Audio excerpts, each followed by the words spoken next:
Halo, apa kabar kalian semua? Saya akan menceritakan seorang lelaki tunawicara yang menikahi seorang gadis cantik dan kaya raya. Dia berlatih sangat keras selama 10 tahun untuk memulai kehidupannya yang baru. Dia sangat mencintai istrinya. Di sebuah universitas, Chuzitan dijemput kakaknya yang bernama Kinley, seorang laki-laki tunawicara. Dia malu dijemput dengan keluarga biung bisu. Kenapa orang bisu sepertimu menjemputku? Zitan sangat marah. Kinley, kau bisa tidak jangan mempermalukan diri sendiri. Sembari melempari tasnya menuju ke mobil, benar-benar menyusahkan keluarga. Dia takut teman-temannya melihat kejadian ini. Dia malu mempunyai keluarga tunawicara. Jangan lagi jemput aku ke sekolah, kata Zitan. Tibalah di sebuah keluarga. Kinley adalah seorang menantu pertama dari keluarga Chu yang kaya raya. Ia menikahi gadis kaya di keluarga Chu. Di ruang tamu, ibu mertua lagi kedatangan teman anak perempuan semasa kecil. Ibu mertua berkata, "Minho memang orang sangat berbakat. Bibi tidak salah menilaimu." Jawab Minho, "Kalau bukan karena waktu itu aku harus keluar negeri untuk studi lanjutan, mungkin aku sudah menikah dengan Kinyin." "Bibi, di mana Kinyin? Kenapa aku tidak melihatnya?" "Kinyin masih bekerja, belum pulang," jawab ibu mertua. Sebenarnya ibu di keluarga Chu ini tidak suka dengan menantu yang cacat. Di ruang tamu masih dengan obrolan yang panjang, Minho berkata, "Aku ingin bertemu menantu laki-laki di rumah ini yang bisa menaklukkan hati Kinyin." Ibu mertua menjawab, "Kau bilang si bisu Kinley ya? Dia baru saja pulang menjemput Zitan. Nanti aku akan menyuruh Kinyin menceraikannya." Dengan suara keras, ia berteriak dan memanggil menantunya. "Kinley, cepat ke bawah temui tamu." Sepulang dari rumah, langsung berdiam diri di kamar. "Kau tidak berani bertemu orang ya?" "Kinley, apa kau tuli? Kau tidak dengar ibuku memanggilmu?" Kinley langsung membuka pintu. Dia sangat terkejut. Dia berteriak keras, "Kenapa tidak pakai baju? Dasar mesum." Ternyata Kinley menantu Chu lagi bertapa di dalam kamar karena 10 tahun tidak berbicara. Ia belajar ilmu tenaga dalam. Sebagai gantinya 10 tahun tidak berbicara. Masuk ke keluarga Chu salah satunya. Hari ini adalah hari setelah 10 tahun ia tidak berbicara, akhirnya Kinley dapat bicara kembali.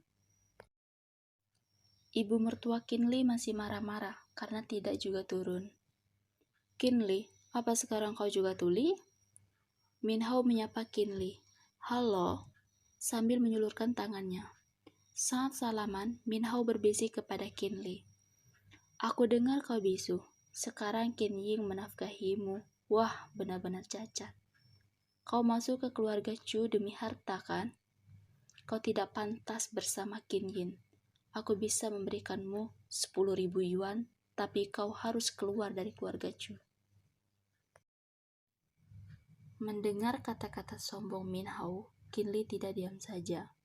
Kinley langsung mengkeretakkan tangan Minho, membuat Minho kesakitan. Kinley berbicara. Satu kalimat pertama setelah 10 tahun tidak bicara. Mertua terkejut, begitu juga Minho. "Kinley, kau bisa bicara?" Kinley semakin kuat mengkeretakkan tangan Minho. "Kinley, cepat hentikan," teriak ibu mertua. Tiba-tiba handphone Kinyin berbunyi, ditelepon oleh perusahaan karena dalam masalah besar. Minho berkata, "Bibi, ada apa dengan Kinyin?" Ibu Kinyin menjawab, "Sepertinya terjadi masalah pada perusahaan, ada polisi yang mengepungnya." "Bibi, jangan khawatir, ayo kita ke sana, aku bisa membantu." Tibanya di kantor, ternyata terjadi masalah karena ada konsumen yang lagi marah. ingin menuntut kerugian dikarenakan wajahnya rusak penuh jerawat. Perempuan dengan wajah penuh jerawat itu bernama Li Wan. Li Wan berkata pada Qin Yin, "Masuk penjara hari ini atau ganti rugi 1 juta yuan." Dengan sombongnya Min Hao berkata, "Tidak ada masalah dengan kosmetik ini. Kebetulan aku kenal dengan jenderal polisi." Perempuan yang penuh jerawat itu membalas, "Jenderal polisi? Aku beritahu padamu, aku sepupu dari Gubernur Yang Cheng." Semua terkejut. Tiba-tiba datang Qin Li. Qin Li berkata, "Boleh minta waktunya 10 menit, aku bisa menyembuhkan jerawat itu. Kita hentikan masalah sampai di sini." Sekian dan terima kasih. Nantikan episode selanjutnya. Min Hao yang dari awal membenci Qin Li, terus saja menghinanya. Qin Li yang sekarang sudah berubah, dia ingin menjadi suami yang baik untuk istrinya tercinta. Qin Li berkata pada istrinya, "Aku harus melakukan tugasku sebagai seorang suami." Qin Li berkata, "Aku punya cara untuk menyembuhkan jerawat ini." Mendengar itu semua orang tertawa dan bergosipan menghina Qin Li. Wanita yang penuh jerawat itu tidak percaya kalau Qin Li menyembuhkan jerawatnya. Istrinya terus saja memarahi suaminya karena dia pikir suaminya akan menimbulkan masalah baru. Tapi suaminya ini tahu kalau jerawat itu hanya panas dalam. Hanya perlu obat-obatan tradisional untuk menyembuhkannya. Qin Li minta bantuan kepada istrinya Qin Ying untuk mengumpulkan obat-obatan tradisional. Dengan kekuatan tenaga dalam, Qin Li meracik ramuan itu. Dan pada akhirnya obat jerawat selesai. Qin Li berkata, "Silakan oleskan di wajahmu." Meski aroma yang tidak sedap, wanita tetap mengoleskan obat itu. Dengan ajaibnya setelah keluar dari toilet, wajah yang penuh jerawat menjadi bersih. Wah, semua orang terkejut. Dengan hati senang, Li Wan wanita yang penuh jerawat ini berterima kasih kepada Qin Li. Li Wan berkata, "Apakah kamu bisa menyembuhkan penyakit lain?" Qin Li menjawab, "Tentu saja, aku harus melihat kondisi pasien dulu." Li Wan berkata, "Penyakit pamanku sangat rumit. Aku akan memberimu 5.000 yuan." Dengan sigap Qin Li menjawab, "Aku setuju." Tiba-tiba istrinya tidak menyetujui, lalu berkata, "Kau bukan dokter." Tibanya di rumah seorang pasien, yaitu paman dari Li Wan yang tidak dapat disembuhkan lagi. Kondisi pamannya semakin memburuk. Qin Li ingin mengobati paman itu, tapi dokter tidak mengizinkan. Pada akhirnya kondisi paman itu semakin kritis. Dengan hati yang baik, Qin Li berkata, "Aku dapat menyembuhkan paman ini." Tapi Azeng mengusir Qin Li. Pada akhirnya Qin Li dan istrinya pulang ke rumah. Setelah kritis, dokter berkata, pasien sudah meninggal. Entah kenapa Qin Li tiba-tiba datang. Qin Li menggunakan ilmu tenaga dalam dan pengetahuannya untuk mengobati paman itu. Dengan ajaib paman itu terbangun. Anak laki-laki dari paman itu sangat berterima kasih kepada Qin Li. Azeng berkata, "Tuan Qin, aku salah menilaimu. Maafkan sikap aku tadi." Tibanya di rumah, seorang ibu yang sangat khawatir dengan kejadian hari ini. Seorang istri cantik lagi senam yoga di dalam kamar, dengan tubuh indahnya. Qin Ying berkata pada suaminya, "Besok ada pesta keluarga. Kau juga ikut ya. Aku berterima kasih padamu." Di sebuah hotel, keluarga Chu mengadakan pesta pertemuan. Semua orang duduk di meja makan sambil menikmati hidangan. Kakak besar berkata, "Qin Yin, kapan kalian punya anak?" Qin Yin menjawab, "Kami belum siap." Di meja makan, semua orang membandingkan Qin Li dengan menantu yang lain. Semua keluarga masih berpikir kalau Qin Li tidak berguna bagi keluarga, yang hanya memanfaatkan istri. Dengan gaya sombong, kakak ipar itu memberikan hadiah kepada ayah Qin Yin. Isi hadiah itu sebuah mangkok dinasti kuno yang mahal dan bersejarah. yang seharga 300.000 yuan. Tapi dengan hebat Qin Li mengetahui kalau mangkok itu palsu dan mendatangkan kemalangan. Kakak ipar berkata, "Seharusnya kau Qin Li membawa hadiah." Kakak ipar Qin Li terus saja tertawa dan menghina Qin Li dengan kata-kata, "Bagaimana mungkin menantu cacat yang tidak bekerja dapat punya uang?" Mendengar itu, Qin Yin sangat marah kepada kakak ipar yang sudah menghina suaminya. Qin Li berkata, "Aku terburu-buru jadi lupa membawa hadiah." Tapi untuk apa membawa hadiah barang palsu? Mendengar Qin Li berkata kalau hadiah itu barang palsu, kakak ipar sangat marah. "Bagaimana mungkin barangku itu palsu? Aku membelinya sangat mahal." Di tengah-tengah keributan, tiba-tiba Pak Wali Kota datang. Kakak ipar yang sombong ingin bersalaman dengan Pak Wali Kota. Ternyata Pak Wali Kota menyapa Qin Li. Setelah dilakukan peneliti oleh seorang kakek, ternyata benar mangkok itu palsu. Mangkok kuno ini memang terlihat asli kalau dilihat dengan dekat. Dan barang palsu ini juga disimpan di dalam kuburan bersama mayat dan akan menimbulkan kemalangan. Semua orang sangat terkejut mendengar itu semua. Kedatangan Pak Wali Kota di pesta keluarga Chu hanya ingin bertemu Qin Li.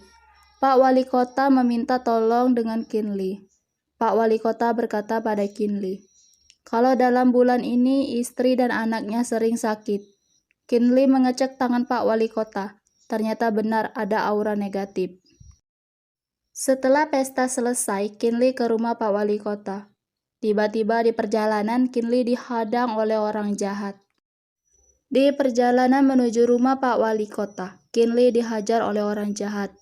Penjahat itu ingin membunuh Qin Li. Setelah perkelahian hebat, semua penjahat terjatuh. Tibalah di rumah Pak Wali Kota, Qin Li langsung masuk ke kamar.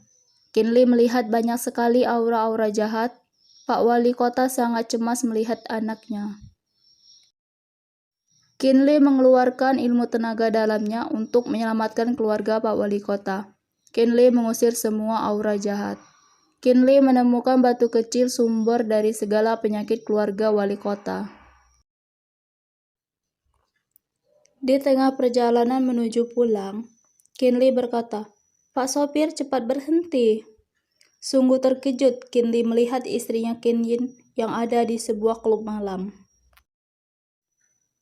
Awalnya Qin Li berpikir istrinya bertemu dengan sahabatnya, tapi Qin Yin bersiuman dengan seorang wanita. Qin Li dan Pak sopir sangat terkejut. Di dalam benaknya ia berpikir, apakah istrinya berselingkuh dengan seorang wanita? Tibanya di klub malam, Qin Yin terlalu banyak minum hingga ia mabuk.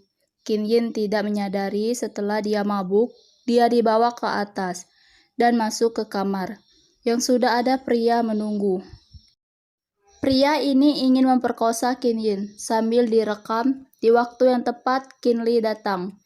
Qin Li langsung menghajar. Qin Li berkata, "Katakan, bagaimana kau ingin mati?" Pria itu memohon ampun. Pria jahat itu berkata, "Ampuni aku."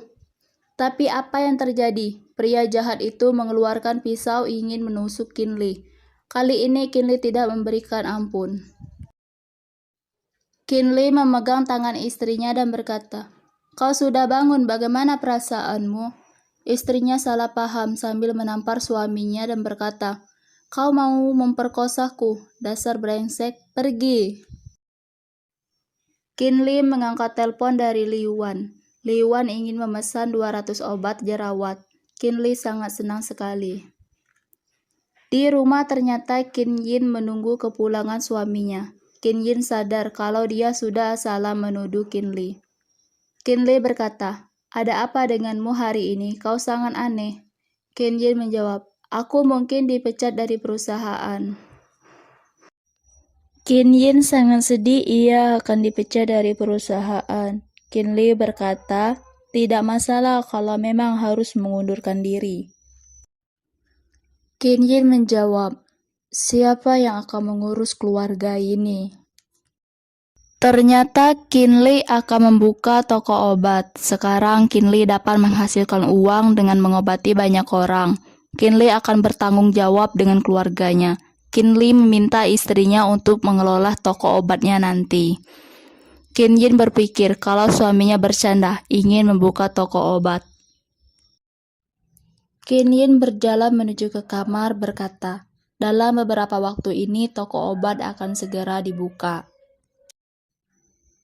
Terdengar di balik pintu ada seseorang datang. Namanya Tanzi, sahabat kuliah Kinley dan Kin Yin. Tanzi adalah orang yang menjahil Kinley selalu menghina Kinley. Semasa kuliah setiap Tanzi datang selalu pasti membuat ulah yang benar-benar membuat sengsara Kinley.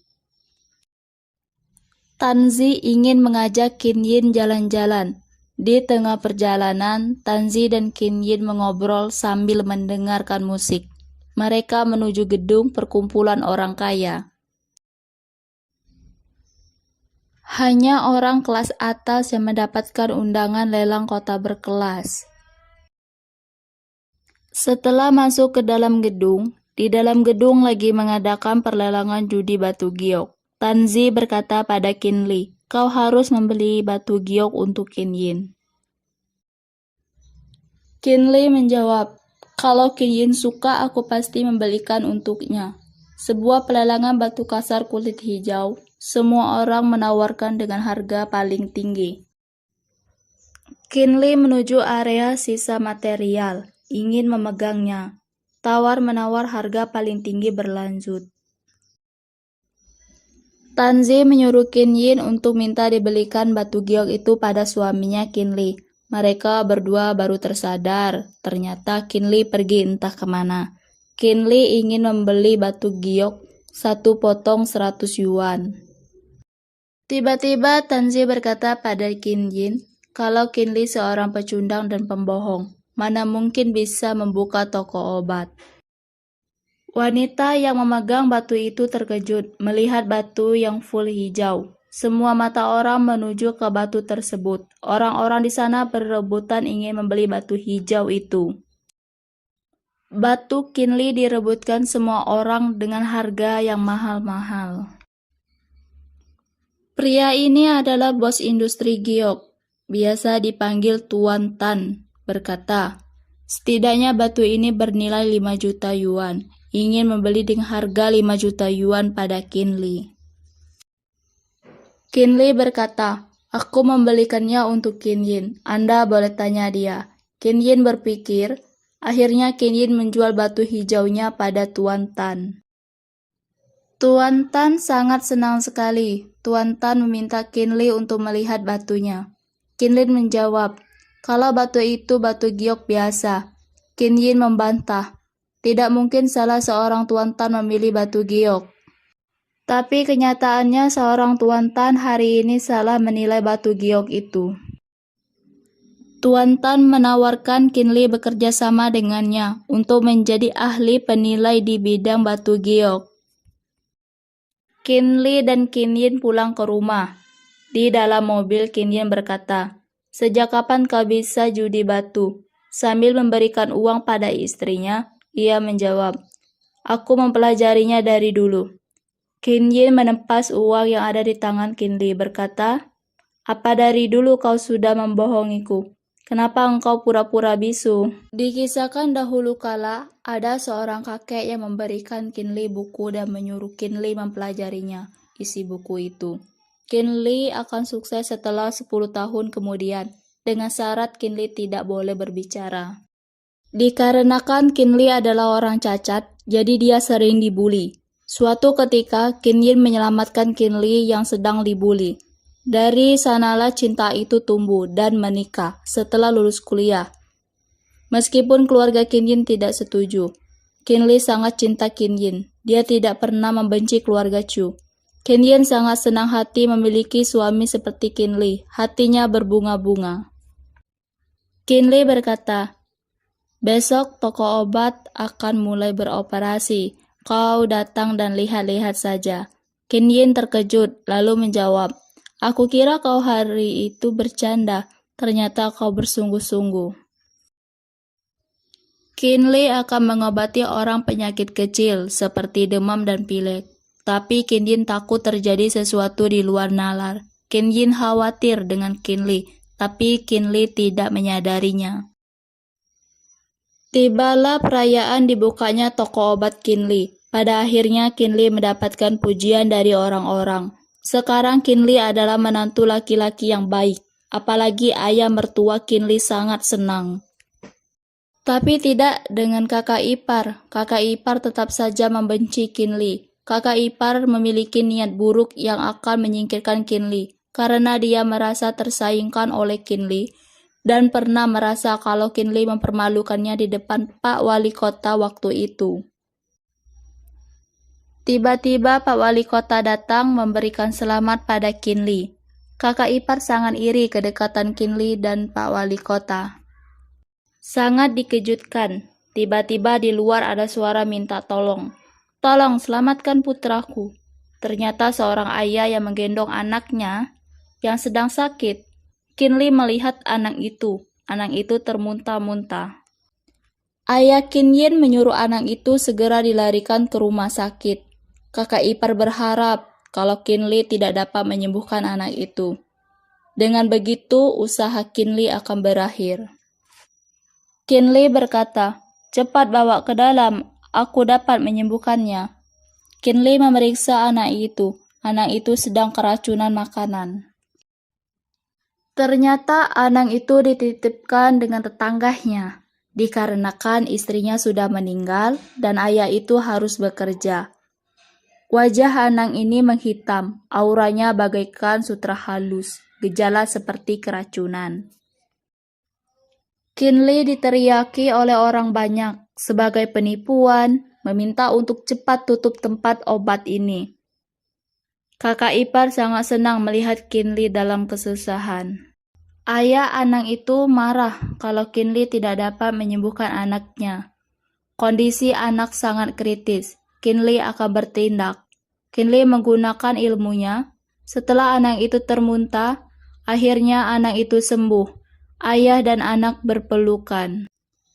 Yang tadi ayah anak itu marah-marah, sekarang memuji Kinley berkata, "Anda benar-benar dokter hebat. Terima kasih, Tuan." Tepuk tangan semua orang memuji Kinley. Orang jahat yang telah meracuni anak itu di dalam minuman bersekongkol dengan kakek-kakek, tujuan ingin menghancurkan usaha Kinley. Seorang laki-laki memberi kabar pada istrinya. "Halo istriku, aku bertemu dengan dokter hebat. Dijamin malam ini kau akan hamil." Sepanjang hari Kinley bekerja, dia sangat lelah sekali. Ia ingin cepat-cepat kunci pintu belakang. Tiba-tiba Kinley merasakan ada orang jahat sedang mengintainya. Ternyata laki-laki jahat bersembunyi di balik pohon dengan pedang sangat tajam. Kinley bertanya pada pria itu, "Kau datang ke sini untuk berobat ya?" Pria itu tidak menjawab, tapi langsung berlari mengarahkan pedang pada Kinley. Bukannya Kinley hebat, pria itu tersungkur ke tanah. Dengan baik hati, Kinley mengangkat orang itu, taruh ke kasur. Kinley mengobatinya. Kinley menelepon istrinya, memberi kabar kalau ada pasien yang lumayan sulit ditangani. Jadi malam ini tidak akan pulang. Istrinya kesal sekali, Kinley tidak pulang. Istrinya berkata, "Kalau begitu, selamanya tinggal di rumah sakit saja." Kinley akan membelikan hadiah untuk istrinya. Kinley segera mengobati orang itu, melihat kalung yang dipakai orang itu ternyata intelijen militer.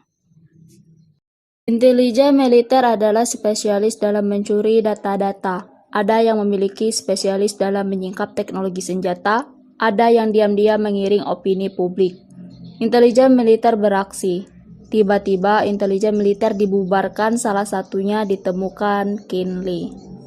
Setelah wanita itu sadar, ia berkata, "Kau menyelamatkanku?"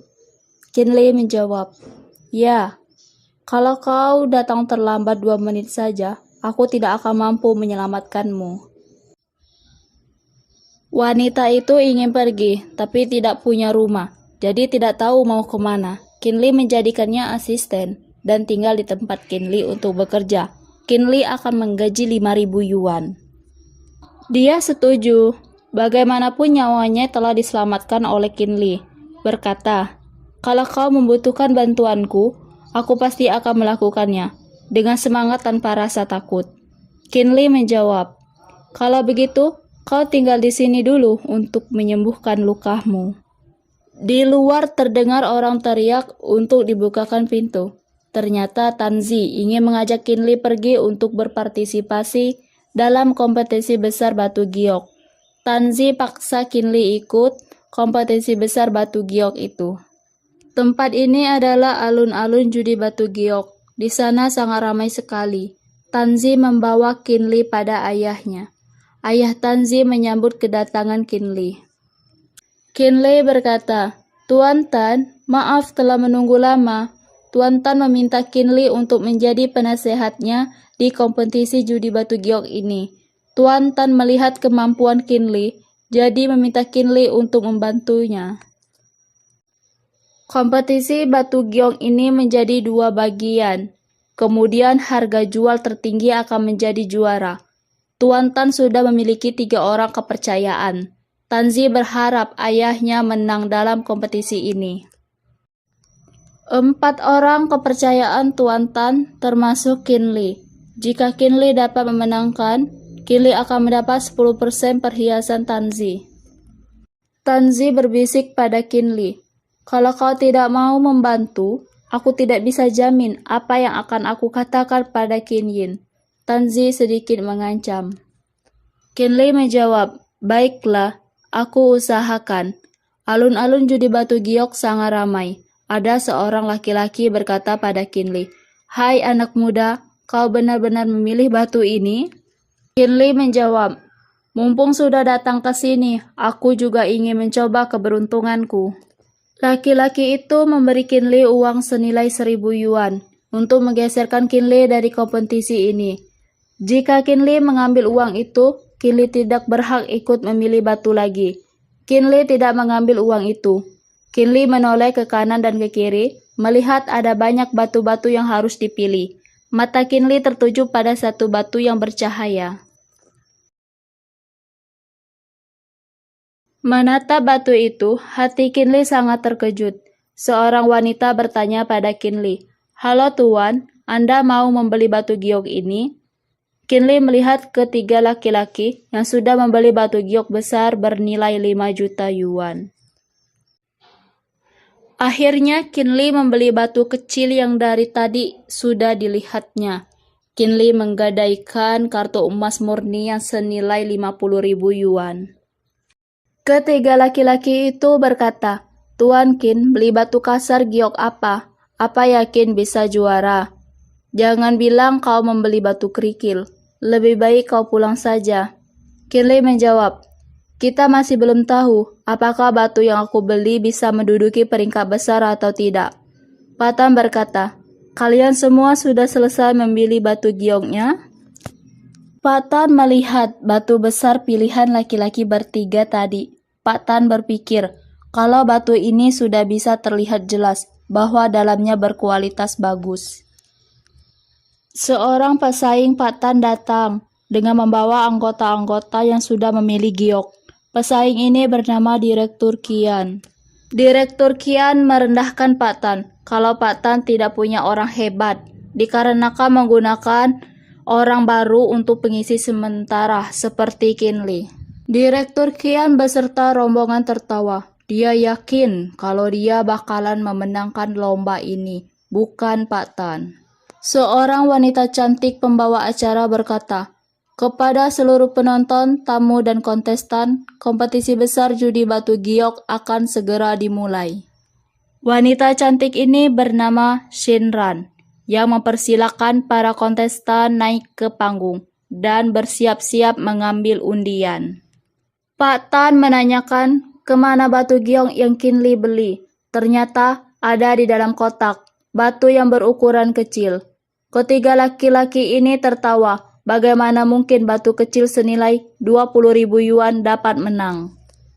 Pak Tan juga berpikir kalau batu Tan tidak bernilai. Dia merasa salah telah memilih Kinli.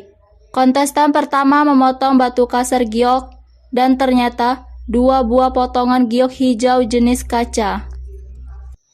Para tamu undangan beramai-ramai menawar harga. Ada yang 30 juta, 38 juta, bahkan ada yang 42 juta yuan. Batu giok hijau jenis kaca dimenangkan dengan harga 63 juta yuan. Pembawa acara memanggil kontestan terakhir, perhiasan grup Tan. Laki-laki ini membawa giok besar pilihannya, berharap isi batu gioknya hijau. Dia yakin pasti menang. Qin Li mengetahui kalau batu itu kosong, bakalan hilang uang jutaan rupiah. Ternyata setelah dibelah, benar saja isinya batu putih. Mereka bertiga sangat sedih, isinya hanya batu putih biasa. Uang 5 juta hilang begitu saja. Pak Tan marah dan sedih. Penilai yang pilihannya salah memilih. Batu kasar putih ini tidak bernilai sama sekali. Pak Tan kecewa berat. Qin Li naik ke panggung, ingin memotong batu yang telah dibelinya tadi. Pak Tan takut kalau Qin Li akan kalah juga. Akhirnya batu Qin Li setelah dibelah berwarna hijau full. Mereka marah. Qin Li berhasil memilih giok hijau. Dengan 20.000, Qin Li akan menang. Qin Li memotong gioknya lagi. Setelah terbelah, Qin Li mempersembahkan batu giok di dalam giok, yaitu giok merah yang sangat bernilai dan berharga, senilai dengan 1 M. Begitu terkejut mata orang melihat giok merah itu.